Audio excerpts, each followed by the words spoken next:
सत्य का पवित्र शास्त्र। अप्रैल दिनांक 25।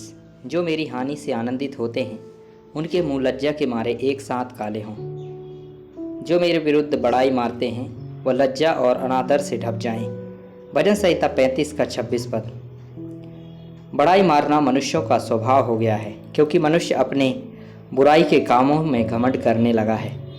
जो बाइबल बताती है कि जिस काम से उन्हें लज्जा होना चाहिए उस पर वे घमंड करने लगे हैं। फिलिपियों की पत्री 3 अध्याय का 18 और 19 पद। क्योंकि बहुतेरे ऐसी चाल चलते हैं जिनकी चर्चा मैंने तुमसे बार बार किया है और अब भी रो रो कर करता हूँ कि वे अपनी चाल चलन से मसीह के क्रूस के बैरी हैं। उनका अंत विनाश है, उनका पेट ईश्वर है।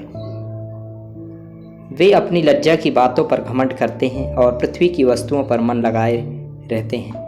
बड़ाई मारकर दुष्ट लोग परमेश्वर के लोगों को पीस डालते और अपने बुरे कामों और पापों अधर्म का घड़ा भर देते हैं। इसी कारण परमेश्वर का क्रोध उन पर भड़कता है, जो कि पलटा लेने के लिए तथा उनके करनी का फल उनके सर पर लौटा लाता है।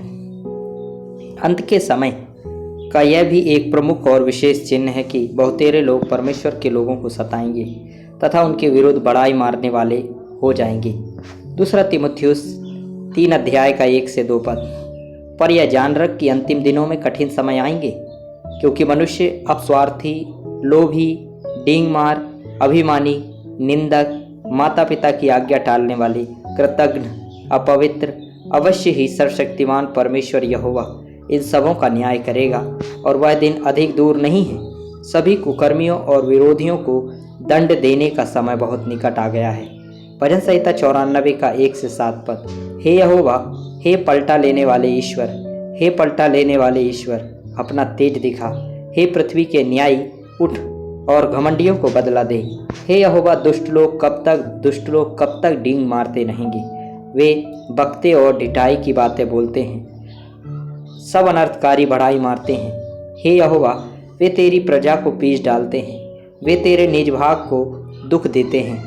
वे विधवा और परदेसी का घात करते और अनाथों को मार डालते हैं और कहते हैं कि याह ना देखेगा, याकूब का परमेश्वर विचार ना करेगा। यहेजकेल 22 अध्याय का 31 पद। इस कारण मैंने उन पर अपना रोष भड़काया और अपनी जलजलाहट की आग से उन्हें भस्म कर दिया है। मैंने उनकी चाल उन्हीं के सिर पर लौटा दी है। परमेश्वर यहोवा की यही वाणी है।